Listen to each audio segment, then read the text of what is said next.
Good evening. This is Nancy Nestor. I'm an autism resource specialist for the Autism Society of North Carolina in the Charlotte office. And I also have a son who has autism level 2.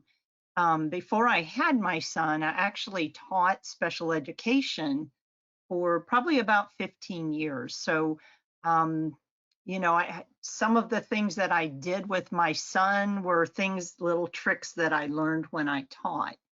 I know this year has been a crazy year. And so this summer probably is not going to look like the summers we had prior to COVID.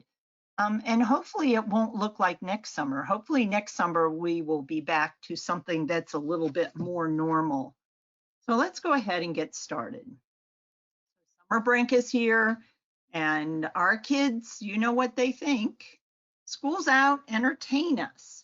And so it's kind of up to us to schedule and structure things for them, just to help them get through the summer, because the school year usually is quite structured, and then going back to home where there's not much, that can be very concerning for them. So when we think of summer, for many of us, we think about it's a break from the rush schedule of the school year, which we have not really had this year, have we? But for our children, sometimes schedules bring routine and predictability and a familiarity, and all of that gives them comfort.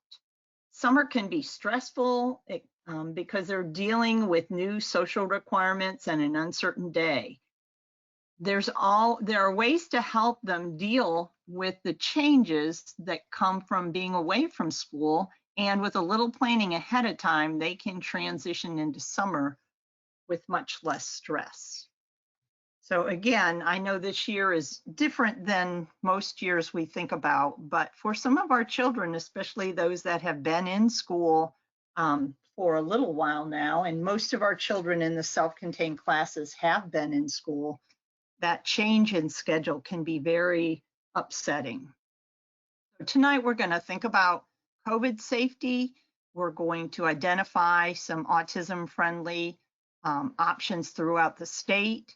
We're going to look at your child's special interests and challenges. We want to develop programming where none exists. And we're going to check on places where we can get assistance. So this year, many parents are thinking about camps for the first time in a couple years. And because of COVID, you've got the right to really ask some deep questions about the places that you're applying to. I will let you know that across the country, some camps were able to run last year successfully. They had limited numbers of campers, and they made some changes in the ways that they do things. So we've really learned a lot about how to safely run a camp. And because more camps are opening, you need to know that there are going to be some restrictions that have to remain in place.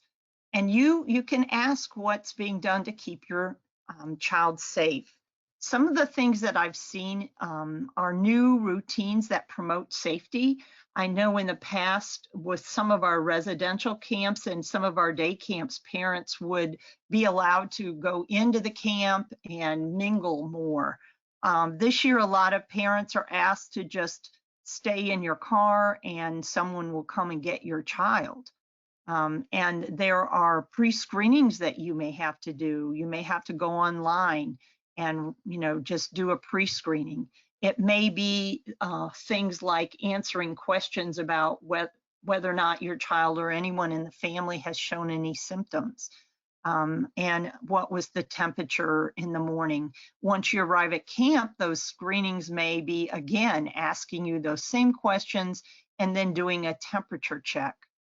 The other routine that's happening in a lot of camps, as students or the campers are kept in small pods rather than just mingling with each other all the way throughout the camp. They might be assigned to a small group and they stay with that group all day. And that group is the only group in a certain area at a certain time. And between the time of that pod moving from one place to another, certain camp staff are charged with doing cleanup and doing some deep sanitizing. Children are given protocols to follow. Some of them won't be allowed to drink water from a drinking fountain, but they may be required to bring their own water. And there are new bathroom rules as well, and sanitization is top priority. Social distancing is going to be in place. And there probably would be some other safety measures. There is a camp guideline that outlines what safety measures camps should take. And you have the right to ask about those because we want your child to be safe and you want your child to be safe. The other thing that I've seen in preparing for tonight is that there still are a lot of camps that will be offering activities virtually. On some of the park and recreation camps I've looked at, they're not quite ready to come back in person, but they will be offering different activities virtually. So just know that there are lots of options out there. Because I work for the Autism Society of North Carolina, I do want to spend some time talking with you about the options that we have. If you're not familiar with Camp Royal, we do have a 5-day overnight camp experience, and it's near Pittsburgh. It's a wonderful camp. It's the oldest autism-only camp in the United States. And they will take any camper, regardless of their severity or how much autism impacts them.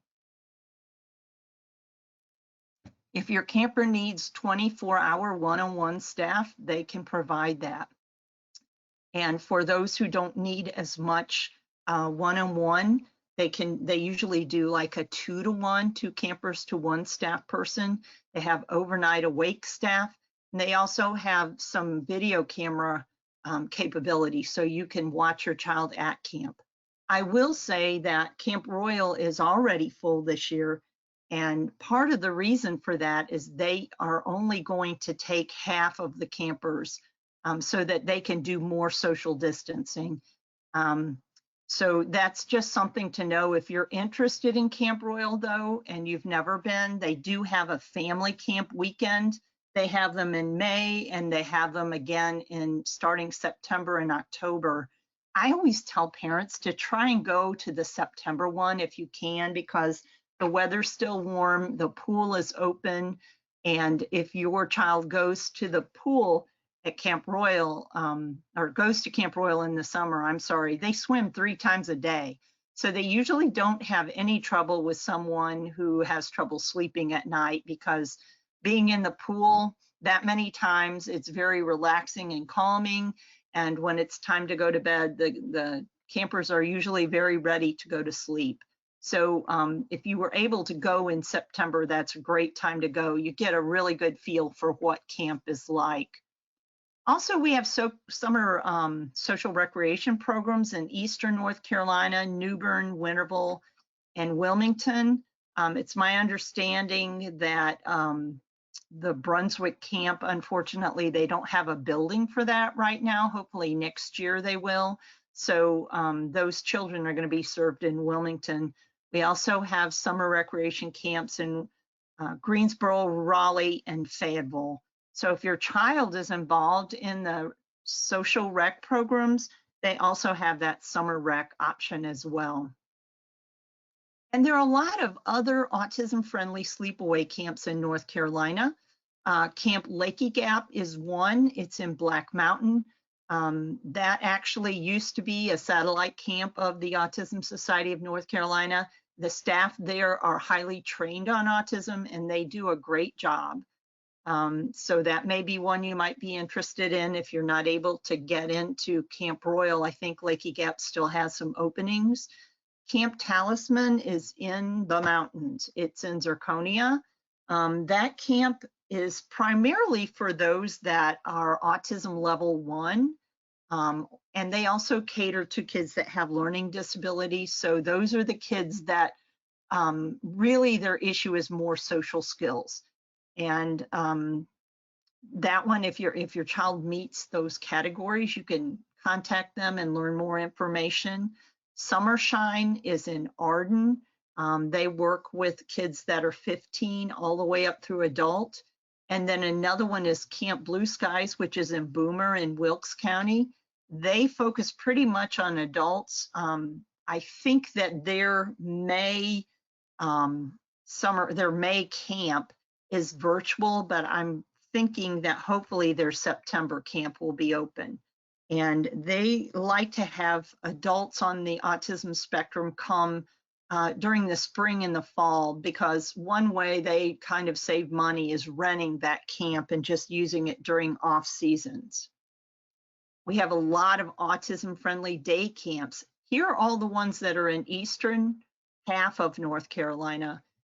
Bluebird and Cary, Camp Ann and High Point, Empower Camp. All of the Empower camps are run by Easter Seals, their autism program, and they understand autism very well. So if you live anywhere in the New Bern, Ahoskie, or Elizabeth City area, those are good camps. Camp Friendly, Raleigh, Camp Joy in Greensboro, Camp Sunshine in Wilson. Camp Grace also is in Raleigh, and then Camp Coastal Fun in Wilmington. So these are programs that are not part of the Autism Society, but they're run by other groups, and they're very fine camps. So if you live in one of those places, that's a day camp you can look into. In the western part of the country, here in the Charlotte area, we have Camp Boomerang, Camp Dice, Camp Sertoma is in Gaston County in Cherville. Camp Tika is in Asheville. Camp Toccoa is in Hendersonville. Camp Trusted Parents is another Charlotte camp. Camp Shine is in Burnsville. Camp Ability in Lake Junaluska. Huckleberry Summer Camp Conover, Camp Kaleidoscope Gastonia, Camp Spencer in Concord. Then there are also some YMCA programs like the Asheville YMCA. Rainbow Express is also in Charlotte. And then my lighting is off on this a little bit, but Autism Charlotte also has summer camps. And then in Ardell County, Statesville, you've got Rescue Ranch Critter Camp. So these are sprinkled around, all around the state. I know that many of them will take kids from out of county. I know in some of our bigger cities, families will work in the big city, but they don't live in that county. But if you contact the camp, quite often, you know, your child can go to that camp even though you don't live in that county. So you could drop your child off on the way to work and then pick them up on the way home. So we do have a lot of autism-friendly day camps here in North Carolina. Some other options for some of our kids are sports-based camps. Special Olympics of North Carolina has area chapters. All of them are sports-related. And so you can Google Special Olympics in your county and you can find out what's offered in your county. Most counties do have some nice programming through the summer. They're not drop-off camps, though. Many of them are only activities that meet for an hour or two, maybe once or twice a week. And, you know, I've seen them offer a variety of things like touch football, even things like roller skating and ice skating, which, you know, when it's like 90 degrees out, being in an ice skating rink is very nice. Miracle Leagues are also in different places around the state. They work with kids 5 to 18 with disabilities, and same thing with Challenger Leagues. These are camps that are for children with various disabilities. Karate camps are quite common, just gymnastic camps. And then if you live over on the ocean, surf camps. There are a lot of surf camps that cater to our kids. I want you to think about your child's interests too. Some camps have been very helpful for our children. If your children like music, Kinder Music starts for children that are very young, and then once they get to be school aged, They actually offer some private lessons. The other thing you may want to look into is to see if there's music therapy being offered, especially if you live near a college. Some of our colleges offer that coursework for their college students, and they will work with our kids as part of their practicum to get their training. And then private lessons for older children. Scouts are a wonderful opportunity for our children. A lot of our Boy and Girl Scout troops have really tried very hard to learn more about autism and find different ways that they can include our children. If your child is interested in art, look into art classes or science museums. I know here in the Charlotte area, we have some wonderful science museums, and I know some young people who grew up going to the science museums, and then when they got to be a teenager, they actually did some volunteer work and some of the science museums and nature centers. And because the staff had kind of seen them growing up, once they got to be a teenager, the staff was comfortable in letting them come and volunteer. Legos are a big deal for a lot of our kids. If you live somewhere where there's a Lego store, they also have a Lego camp, probably. Therapeutic horseback riding is pretty, it's a pretty good option throughout the state. Many places around North Carolina offer therapeutic riding. And then summer camps through colleges and universities. Check and see what's out there. Some of our kids who are able to read would benefit from a summer camp being offered through a university. And then the other thing is a lot of our public libraries are adding sensory story time. So that may be something you can put on your list of things that your child can do during the week so that they have some variety. Churches are quite often a good option. Many of them have also made an effort to develop their skills so that they can accommodate our children and teens. And they can also provide a wonderful group of peers for our children. You know, like with anything, autism is not a situation where you can drop your child off, though. If you want your child to be accepted and accommodated, you'd have to be willing to get involved with the church and help educate them about your child. In the summertime, churches often have regularly scheduled events from vacation Bible school to youth group. And so, if you get involved with the church, your child should be able to take part in any of these programs. And it may be you being proactive in helping the folks in the church learn how to help your child, but the outcome from that is so positive because your child would have a group of appropriate peers for them to imitate and interact with. Many towns and cities across the state have therapeutic park and recreation programs. So here is a list of them all the way across the state: Asheville, Charlotte, Mecklenburg, Cary, Durham, Fayetteville, Greensboro, Greenville, Huntersville, Raleigh, Rocky Mount, Salisbury, Statesville, Wilmington, Winston-Salem, all the way across the state. So check and see what's available in your area, and check and see what kind of understanding they have of autism, because a lot of them have had programs for folks with developmental disabilities for quite a while. If your child takes private therapy, quite often they also offer a summer program for people that are taking part. You do need to know that a lot of these camps are not covered under insurance because they're working with several children at a time, and insurance only covers whenever a child's being seen individually. But most places will charge a lower rate than what they charge for your typical therapy session. So you can check with your company for specifics or check with other companies around in your town or area. So let's talk a little bit about what makes a good fit. Just because your child has an interest or a need doesn't mean that the place that's offering help is necessarily a place that you're going to want to have them go to. You need to have a good fit. So you need to find out what their experience is with autism.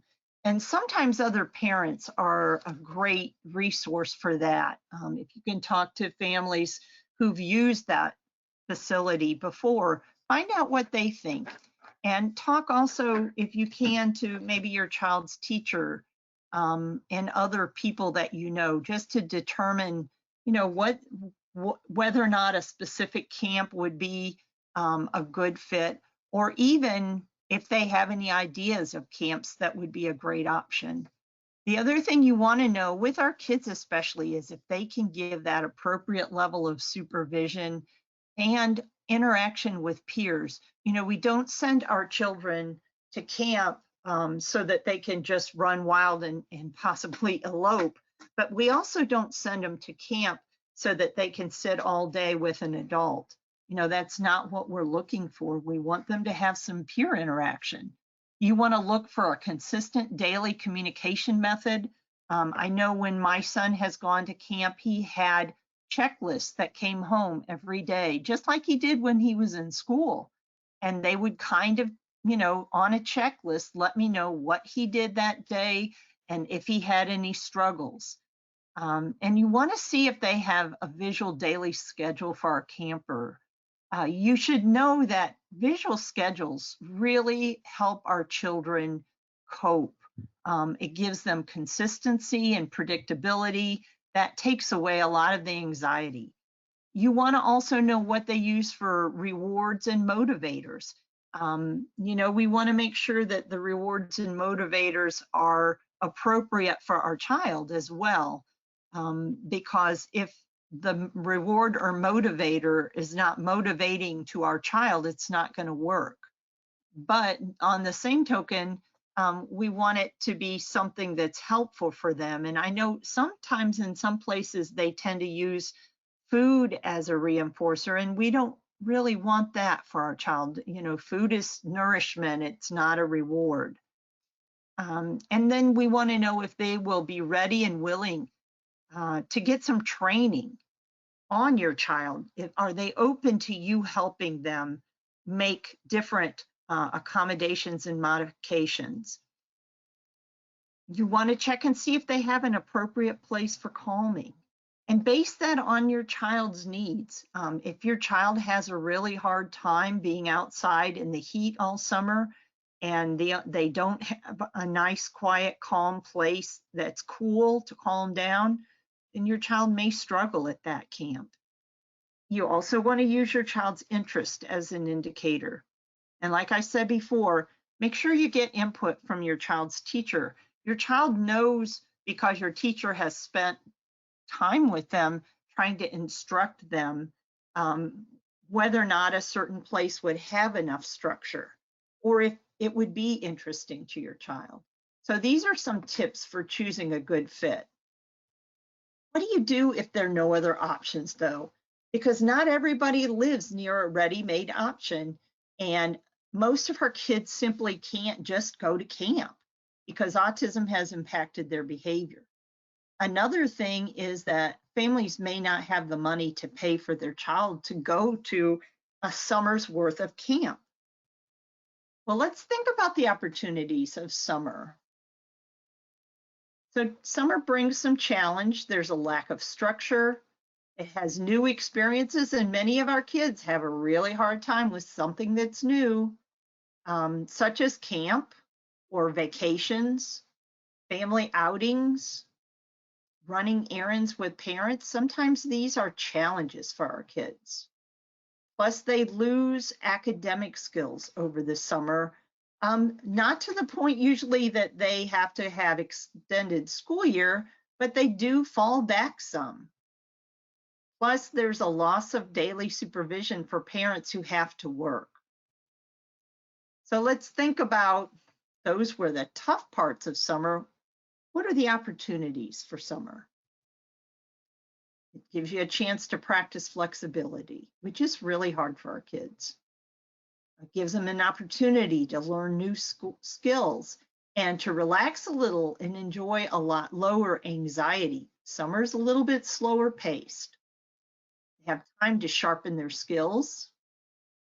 And summer activities can include things like traveling, if we can during COVID, camp, family reunions, family gardening or more time with pets, playing with your brothers and sisters or playing with neighbors. It can also include activities like keeping up with your academic skills, learning new self-care or daily living skills, helping out with more chores at home, having time for additional therapy, either with a provider or at home, physical activity, exercise, learning to calm yourself. So what's the key to an enjoyable summer? Planning ahead, structure, structure, structure. The more we structure for them, the calmer they are. Gives you time to research your options ahead of time. Maybe you can't afford for your child to go to camp for 2 or 3 weeks, but maybe they can go for 1 week, and maybe there's a really good camp. Preparing our children for a new experience. The more prepared they are, the more likely they're going to be successful. And if you're proactive, all these things can happen. So one of the best things you can do when we talk about structure is to create some visual structure. And that's done in the form of schedules, bins, folders, compartments, structuring up for our children, charts, cues in the environment. Here's some examples of structures in the environment. One thing with our children with autism, a lot of times autism and ADHD go together. So if you can help them have a structured environment, that's going to help a lot with those ADHD symptoms, that kind of spinning out of control, not being able to find things. If you can help them have a very structured, clean environment, then it's going to be easier for them to function. And they'll get to the point where that is their normal. Pictures show exactly what we expect. Labels on bins show where things belong. Cues in the environment can help support our children. So I know, like with my son, he had a big problem when he was little. He really didn't want to wear shoes anywhere. And so we made this chart up for him. These are the rules. You have to wear your shoes in school, in the store, at church, in the car or on the bus, and at the park. He could go without shoes at home, in his yard, in the pool, at the beach, and on the trampoline. And just seeing that organized, those rules organized in this format, this visual format, helped him a lot. Having the bins that were labeled so that he knew where to put his shoes, where to put his books, where to put some of his balls. He liked balls. Maybe your child can't read, but you could take a picture of a book and put it on the bin in the back so they can see what goes in each bin. Visuals give information. A lot of our kids are very, very concerned and sometimes don't want to do activities we want them to do because they don't know how long they're going to have to do it, how many they have to do, when do they have to do it, where does it have to be done. So making things visual for them and making it in a way that they can understand it helps bring some of the anxiety out. You know, the popsicle sticks, that's an easy visual that you can get almost anywhere. You can have a popsicle and save the stick. First, then, those are used in school a lot. And if you use them at home and start trying to model after what is used in school, that will help your child understand, and they will understand because that's the rule in school. First, I do something a little challenging, and then I do something fun. I will say, anytime you you use, First Then or any other tool like that, you want to make the first few times you do it for them a fun activity. So first I do something fun and then I do something else fun. And you use that First Then tool with them for several times until they get to the point that they understand that you're going to be doing this with them. The next thing you do is you use something that they don't, an activity they don't really care one way or another about. That's your first, and it's followed up by something fun. Once you do that, kind of interspersing it back and forth with fun and fun, you eventually want to move to something that may be a little challenging for them to do, and that's followed up by something fun. And if they still struggle with it, then what you may want to do is look at the challenging activity and break it up so that it's manageable for them. I know with my son, he was, I think, the slowest eater on earth. And so when I used this with him, I had to break it up. You know, first you take a bite of sandwich and then you get a grape. And we got him to the point where he could speed up his meals just by getting a grape or a piece of fruit or a carrot. He loved carrots, in between the thing that he didn't want to really eat, which was the sandwich. But whenever you do visuals, you want to make sure that everything is clear for them, so that they know how many they have to do or how long they have to do. What do you want me to do? The picture of the girl with the recycle bin. You know, what do you want me to do? That's very clear. I want you to take those baskets and put them in the recycle bin. When do I do it? Okay, well, put it on a schedule. You'll know when you do it. Where does it go? You know, you'll show them the specific places where things belong. Why schedules and other visuals matter? For folks with autism, it helps them anticipate a transition to both a preferred and a non-preferred activity. If it's a non-preferred activity, that's going to help them know that once I finish that non-preferred activity, I'm going to get something I want to do. So that's going to motivate them to do what you want them to do. The other thing is it compensates for those difficulties they have with organization. You know, if you tell your child, go clean your room, many times they don't clean their room because they don't know where to start. You know, what do I do first? Do I make my bed first? Well, no, there's stuff all over your bed. You might want to put that away first. You know, do I sweep first or do I dust first? So if you put things in order for them, that helps them know where to begin and everything that they have to do until they're done.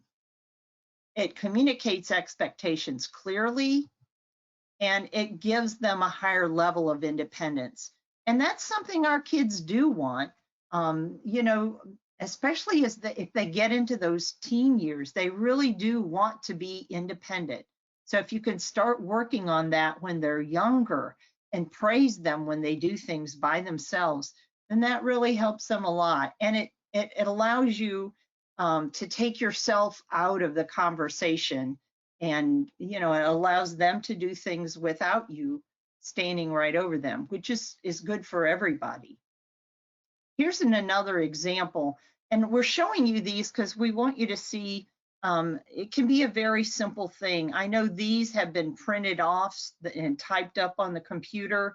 If you don't have a computer, you don't have pictures of things, even just a sticky note, you could have first and then. If your child reads, you can have the words. If your child doesn't read, you can take your cell phone and take pictures and then print them off and get them laminated or use contact paper, or you can put them in a page protector and put first and then at the bottom. Here's another schedule that my coworker Nancy Popkin used with her son when he was little. Again, just pictures. And this shows what he would do in his morning. When you wake up, you put on your clothes, you brush your teeth, you get to play, you can watch a video and then go outside and play and then get in the car. And, you know, for her son, she was able to put that many pictures in a row. But she didn't start off with that many. So this is a schedule that they had been using for quite a while. For a young child, you might only do 2 pictures, first this and then. And the other thing you want your child to do is when something's finished, they take that picture off and stick it in the envelope. We want them actively involved in the schedule because that really drives home the notion that they are doing this. This is their schedule. They're actively involved. It's not something that's being done to them or for them. They are doing it themselves. Again, this leads to that independence. And with a schedule like this, you know, with her son, and I've seen many other children too, once they work this schedule for a while, they can actually do some of the things all by themselves. I know for my son, I had something like this, and once he was able to dress himself, you know, he just looked at the picture, got himself dressed, put the picture in the envelope, and then the next thing would have been whatever was next on the schedule. As your child gets older and they learn how to read, you can write it on a dry erase board. And, you know, they can erase it with their hand when they're done. If you don't want to use a dry erase board, again, you can write it just on a piece of notebook paper, stick it in one of those clear page protectors. You know, your son or daughter can take their favorite color marker and mark out things when they're done with them. But get them actively involved. Having them see what's next really helps them stay focused on what they should do. And it helps them just be calmer and get through the day.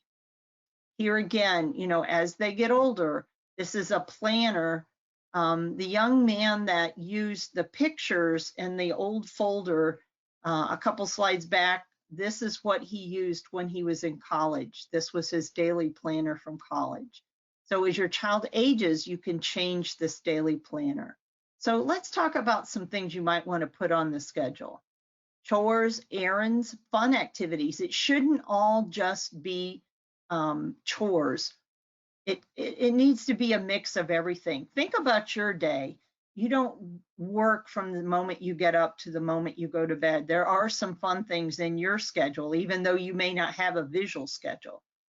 Academic review is very important. And I say this because many of our kids actually kind of enjoy doing some schoolwork.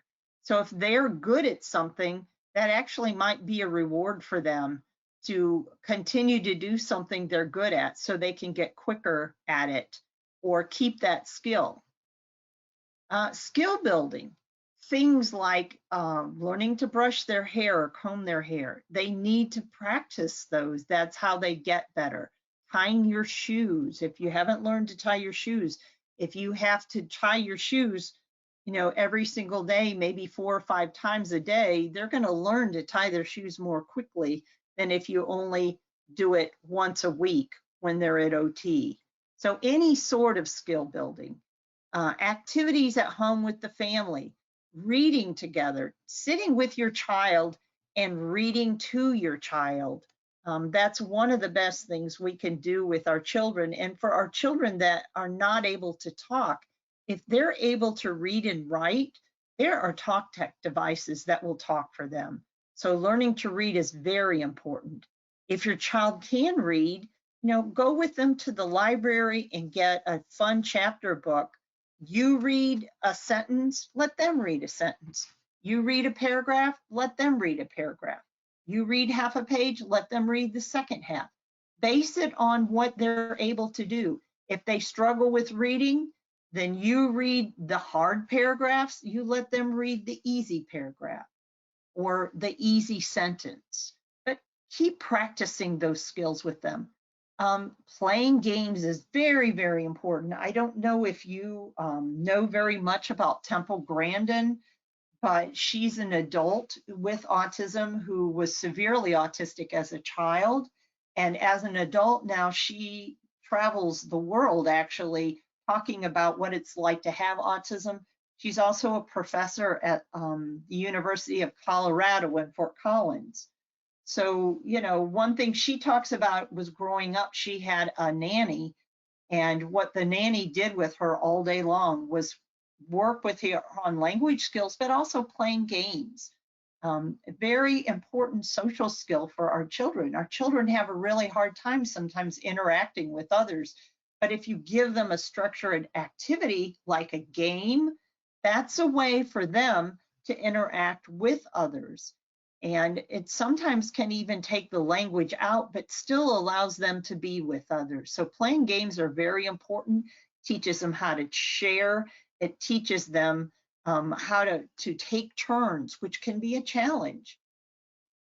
Watching movies, videos, and TV shows are very important too. Some of our kids struggle with reading because they don't understand um, how to put reading into pictures into their mind. So if they've had experiences with you watching TV, watching movies, watching shows, they will start to understand that things have a beginning, a middle, and an end, that characters have certain behaviors. They'll start to develop some interest in understanding of things like humor and seriousness. You can work with them by watching movies and TV shows um, on reading people's facial expressions and then talking with them about what that person might be feeling. So watching TVs, movies, and videos can sometimes be very therapeutic and educational for our children. Another thing with our kids is anxiety and autism go hand in hand. So if you can start working with them on relaxation techniques, especially techniques that they can use when they start feeling nervous and keyed up. Yoga can be really good for them, but a lot of our children struggle with the breathing. So that's something you may want to put a lot of time into, is teaching them how to breathe, how to inhale deeply, hold it, and how to exhale. Um, Relaxation is very important. And a lot of our kids being able to get that anxiety under control helps them with their sleep issues. We want to expose them to activities in the community, taking time to go to the public library, the pool, playgrounds, or just taking a walk. Some of our children need to have that time taking a walk, even in a town, so that they can look at the crossing light and know when to cross the street and when it's not safe to cross the street. So thinking about all the skills that they need to live safely in the community, and then just start working on those. Other visual schedules, maybe your child is a teenager and a schedule for them is not something they really want to do, but they may want to do a checklist. Especially if they have a cell phone and you can put the checklist on their note feature on their cell phone. That might be attractive enough for them that they would do it. Choice boards are very important for our children. Our children always need to be given the opportunity to make a choice. Choice gives them power. That power allows them to understand how much that we really do value and care about them. So we want to make sure that anytime we can, we give them a choice.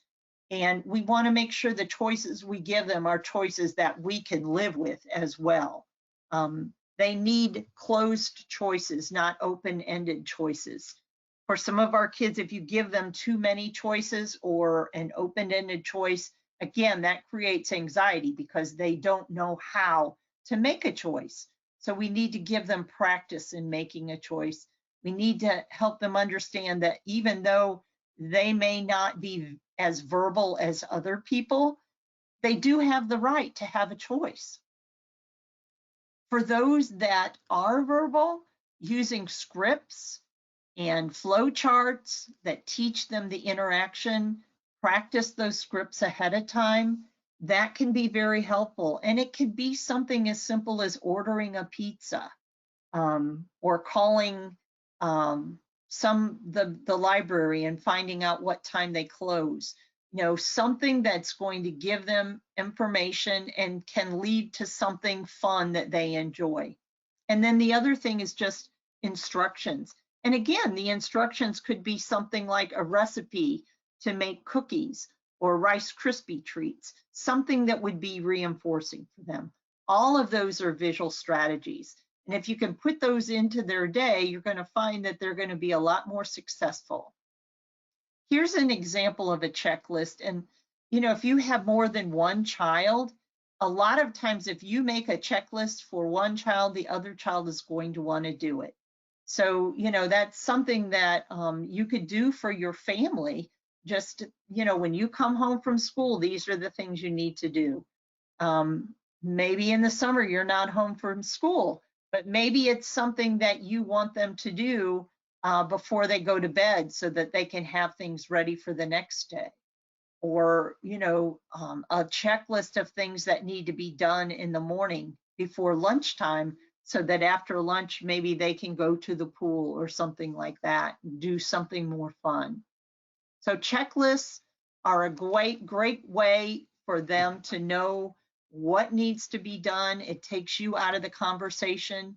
If you have a child that's nonverbal, you still could do a checklist, but it would be in the form of a schedule. So you might have a picture of the sweater or jacket hanging up, a picture of the lunch containers in the sink, thinking about after school, a picture of notes being on the kitchen counter for parents, a picture of an agenda with mom looking at it, a picture of backpack upstairs in the room where it belongs, a picture of shoes and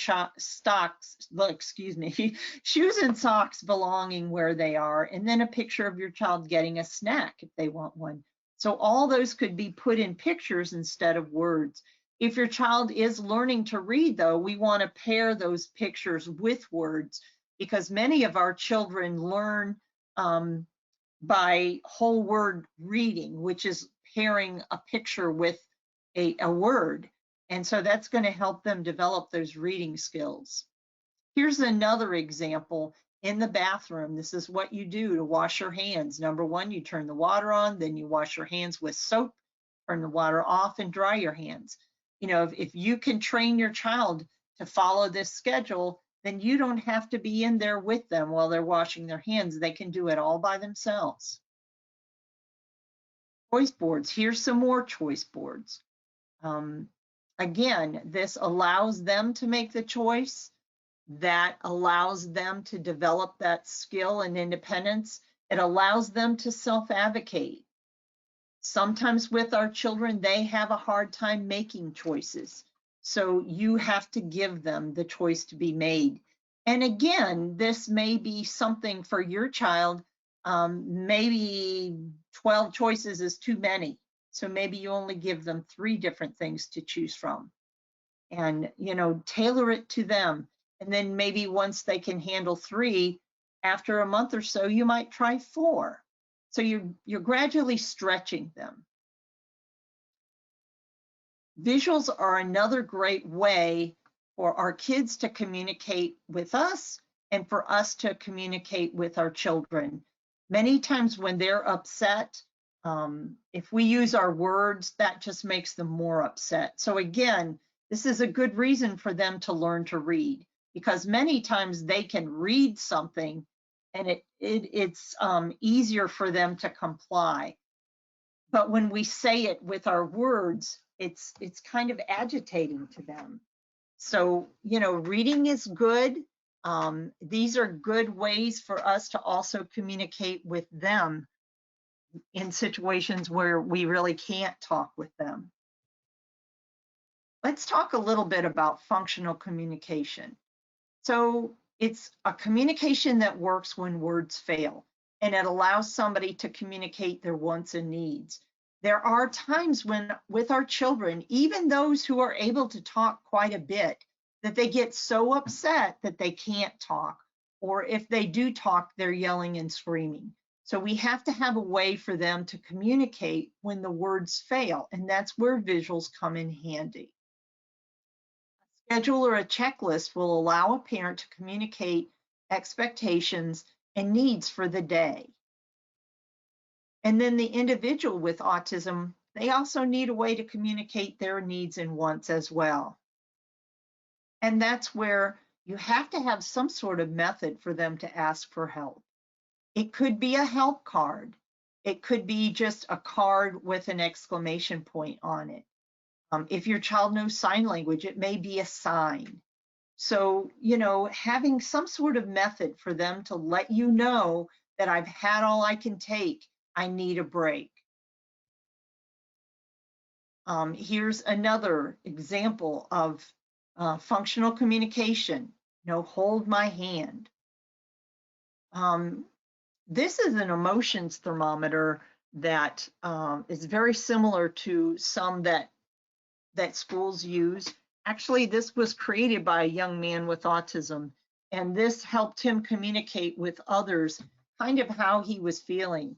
If his arrow was on green, then that meant to others that he was listening and understanding everything he heard. If it was between yellow and green, then that might mean he's starting to get a little bit confused. He's not sure. When the arrow moves to yellow, that means he's confused and starting to get frustrated. If it gets over to the orange or the red and yellow mixed together, then he really needs a break. And sometimes he needs someone to tell him you need a break because he's starting to feel very, very frustrated and almost to the point of meltdown. When that arrow is on red, he's in meltdown. And when our children are in meltdown, they're not processing anything we say to them. So at that point, they need a break. So if you have a child that's prone to meltdowns or tantrums or shutting down even, this would be a great thing to work with them on over the summer so that they can find nonverbal ways to communicate, to let you know, okay, I'm starting to get a little confused here. I don't understand, or I'm starting to get just a little bit frustrated here. When you see that arrow move to that position, then you know that it's time for you to step in with some strategies and explanation to help them so they're not confused. So you want to prepare the person with autism before a new situation comes about. You need to consider the skills that they have to have in order to be out in the community.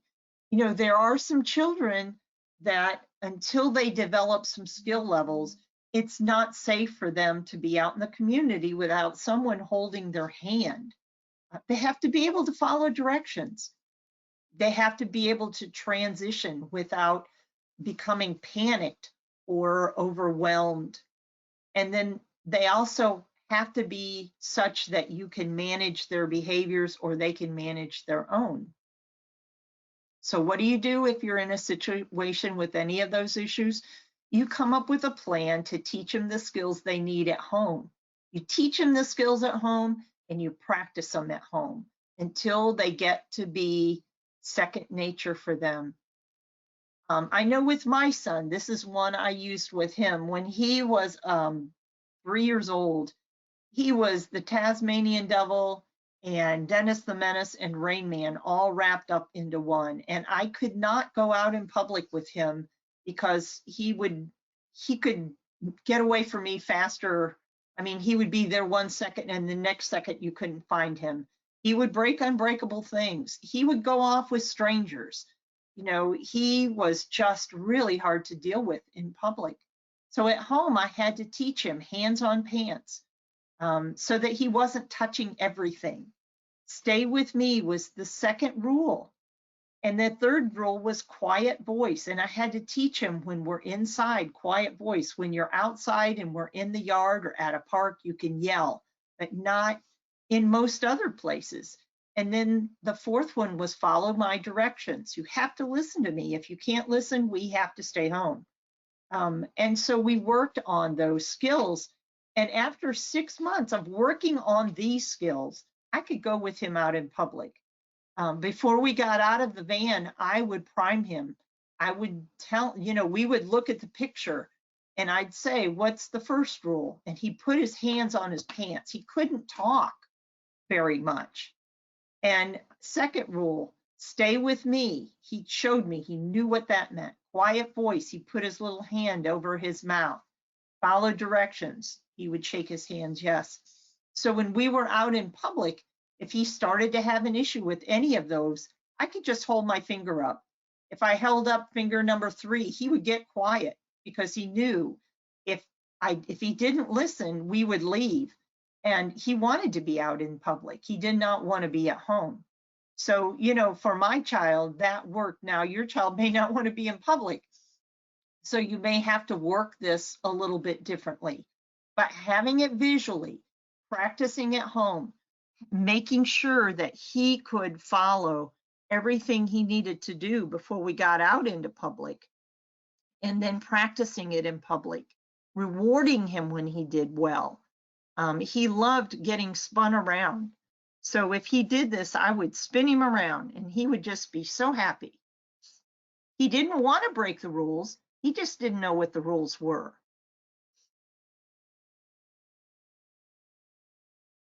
So you want to prepare the individual. You have to develop and use the communication systems at home.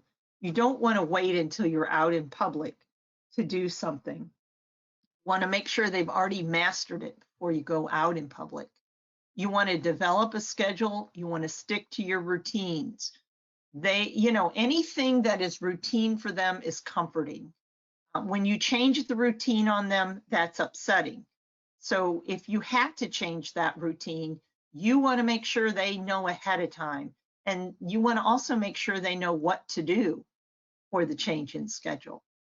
You want to teach them calming strategies, because when you change the schedule, they may not be calm. And that's when you want to practice those strategies. Calming strategies work okay when you're calm, but that's not the point. The point is for them to work when you're upset. So, there will need to be some times when they're a little bit anxious that you want to use those calming strategies so they can understand why they're doing the calming strategy and how it works. So you're going to prepare them. You're going to prepare the individual with autism for new situations. You're going to have sensory tools that will help them. You're going to have activities to reinforce their good behavior that are motivating for them. So communication strategies are very important for anybody with autism, regardless of whether or not they're verbal or nonverbal. And even someone who's fully verbal, we know their ability to speak and listen may go down when they're upset. So it's very important to make sure that they are functional with nonverbal ways to communicate. Because even though they can talk, when they're upset, they may not be able to talk. They may not be able to answer.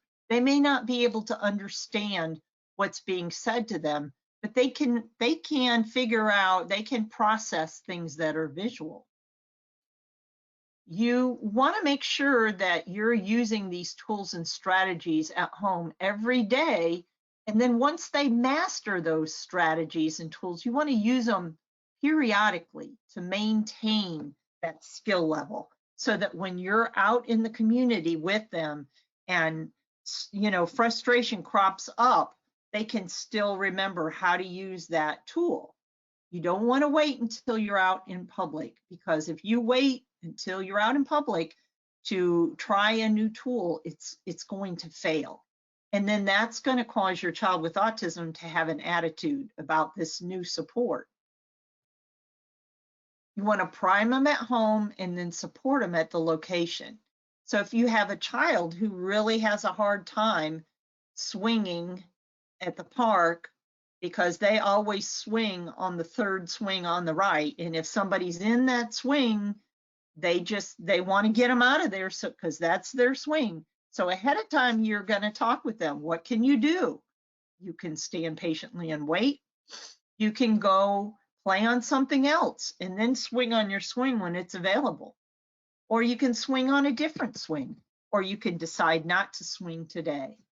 So you want to go over this when they're at home. If you have it on paper, you may even want to go over it when you get to the park, especially if you see somebody swinging on their swing. You want to be proactive. You want to visualize situations that might entice your child, but also the ones that present a challenge. like transitions or sensory concerns, try and structure for things that might happen, and any boundaries that may come up, or lack of boundaries. Any temptations or distractions, how are you going to work around those? You want to be proactive. You want to help the individual with autism know what to expect before they leave the house. And if you can catch your child doing what's expected and you provide that appropriate reinforcer, such as praise, that's going to keep them moving in the right directions towards mastering the skill that you want them to master. Here's an example of this, going on a vacation. Sometimes for our children, as exciting as it is, it can be very anxiety provoking. Actually, my supervisor created this for her son. They were going on a California beach trip. And so what they did ahead of time is they went on a California beach trip virtually, and they found pictures of all the places that they were going to go. And she made a checklist. And so every time he went to one of those places, he knew it was one of the places, he knew where it was ahead of time because they'd looked it up on the computer. And he got to put a check by flying to San Diego. And then when they went to Mission Beach, he put a check by there. So every single day, he knew what to expect, okay? He knew what to look forward to. And he knew by the end that they were going to come home. He had a lot of fun with this. He had a fun making this schedule. He had fun using the schedule. And it also gave him comfort to know that he would get to come back home. Here's another. This is a social story. Social stories are visual. They're written in a positive way, and they're written in first person or second person. This is about going to a circus. So any activity that you do, many places you can go online and download pictures of what the place looks like. You can make your own social story for your child.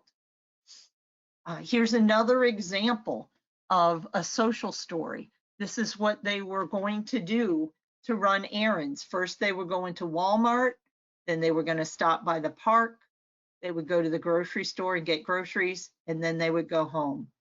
Some of our kids don't relate to picture symbols very well. My son was one. I ended up having to actually take a picture. The Walmart symbol, he knew that was Walmart, but I had to actually take a picture of the park. I took a picture of the grocery store and a picture of our house. And, I went over to the UPS store, and I think it cost me $1.50 to laminate all of those picture symbols in one sheet. And then, see how this is hung on the back of the front seat. So it's right in front of them. They have it right in front of their eyes. When Walmart is done, we pull that picture off and we stick it down in the pocket in the back of the front seat. So we know that's done. And now next we go to the park. So you want to be proactive. You could carry a communication bag. And we suggest that especially for parents when they have little children. Those community bags are really important. It needs to have your visual communication. And for you, it may be schedules or visual cues, or might even be a picture exchange PEC system. You want your calming tools. You want choice activities for any time they have to wait, and snacks. And then a change of clothes. Our little kids, they can really mess up clothes pretty quickly. And then any first aid. So if you have a community bag, that's going to be your tools that you need for when you go out in public. Here's a sample community bag that Nancy Popkin that I worked with used when her son was little. I think she used this up until he might have been around 10. But look at the variety of things that she had in the community bag, everything she needed for him. She had a magnadoodle that he could draw on, his favorite stuffed owl that he could cuddle if he started to get anxious. He loved books about animals, so that's something else he could look at. She also had his schedule, that's that little yellow with slips of paper. As soon as something was done, he pulled the slip out and there was a pocket in the back of that he could put it in. She also had her dry erase board with the first and then. First, we're going to buy sneakers. He didn't like to buy stuff in the store. We're going to reward that with going to McDonald's. So a variety of things. It was in a backpack. She could pull it out as she needs it. Many of our adult self-advocates tell us that the older they have gotten, the sensory things, even though sensory things maybe aren't as anxiety provoking as they used to be, when they do occur for them, it really is one thing that can stop them in their tracks. So you want to remember that even though your child may seem like some of those sensory issues have gone away, you need to have some sensory supports available for them, especially if they're in a new environment. We know with our kids that sensory things sometimes come back whenever that they're feeling anxious. So make sure you have that sensory support for them. A lot of our kids do use headphones. It's something you kind of see commonly. So if that's something you want to invest in, you may, again, talk to your child's teacher. They may have some ideas on where you can get some. Talk to other parents. You want to have an emergency plan because things always happen. You know, one thing I used to tell my son's teachers, I would always say, if there's one thing I know about my son, it's that I don't know, because he was very unpredictable. You never knew if something was going to go well or not so well. That was back when he was probably up until maybe 5th grade, and maybe sometimes in middle school. Very unpredictable. So I always had to have that plan B, because plan A wouldn't always work. And sometimes I had to have plan C and D. So I had to think about, you know, how I would communicate his needs to somebody who wanted to assist if there was an emergency. You know, how could I tell them succinctly, quickly, what he would need? You know, there are some people you could say, well, he has autism, but there are some other people that you may not really want to say that to. But you might want to say, well, he has difficulty listening, and, you know, we need to talk to him this way. How will someone identify your child? You know, back in the olden days, we used to have these pictures that were taken at school, and I would always keep a copy of that. Parents nowadays take pictures of their children with their cell phone. So just having a picture of your child is very helpful. If you're going somewhere where you worry that you may lose your child, like an amusement park, you might want to take a picture of them right before they get out of the car. I can tell you myself, my son came up missing more than once. And when he was missing and I was in a panic, there were a lot of times I couldn't remember what color his shirt was or what color his shorts were, even though, you know, I either dressed him or I helped him get dressed. I was just in such a panic. So take a picture right before they get out of the car. You want to consider their language level, their sensory needs, and their medical needs. Don't put your child's name anywhere visible. The reason why we say that is, unfortunately, you know, there's some people out there that are not too nice. So, you know, try other methods.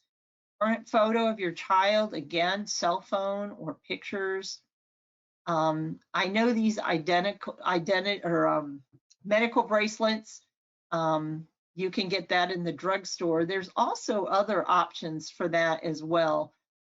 There's something called Project Lifesaver, where different counties have that. It looks like a watch, and you can't take it off. It's pretty much just stuck on your wrist, and they come out and change it for you, so that, and what it does is, if your child comes up missing, they can track your child. It's kind of like a radar thing that they have, and they can see where your child is. There's another safety program called Angel Sense, and so that may be something you may want to look into as well if you have a child that wanders. So other tips, if you have a child that wanders or just a child that has behavior that people find concerning, you want to educate your neighbors and your family. We want people to understand that behavior is part of autism and that it's okay. They're not dangerous. They're not going to hurt anyone. They are probably not even going to hurt themselves, but you have to understand how to interact with them. I know with my son, my neighbors knew that if he was out and I was not out, then they needed to alert me because he would wander. And so, just making sure your neighbors understand what you might want or need from them. And the thing we know about family and neighbors both is a lot of times they don't mind helping. They just need to know what it is you want them to do or what they can do to be helpful. I know with my son, the grocery store was a place he had to learn to go with me. And so probably within a year of us going to the new grocery store, they knew me and they knew my son. And they knew, when he had behaviors that were different, that it was just his autism and it was okay. He could be very quick. He loved to rearrange the grocery store stock by color, which was kind of interesting. And I had to really kind of keep him close to the cart.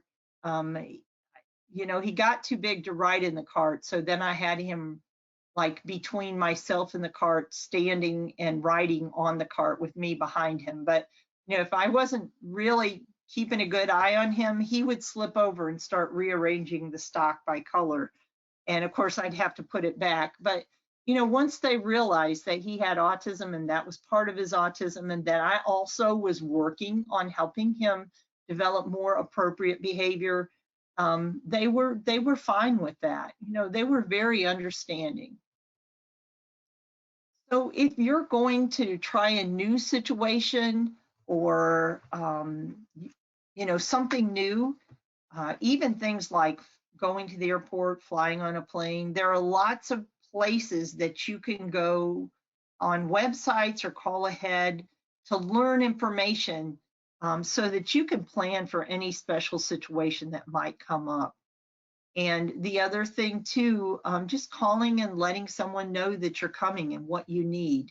I know, again, like going to hotels and staying with hotels, we would kind of let them know that we were coming and we had a special needs son with autism, and let them know, that, when we were going to go to the pool, that he might act a certain way, but it was okay. He had autism, and just knowing ahead of time, what to expect, that helped them be a lot more positive, and it helped our experience to be a lot more fun.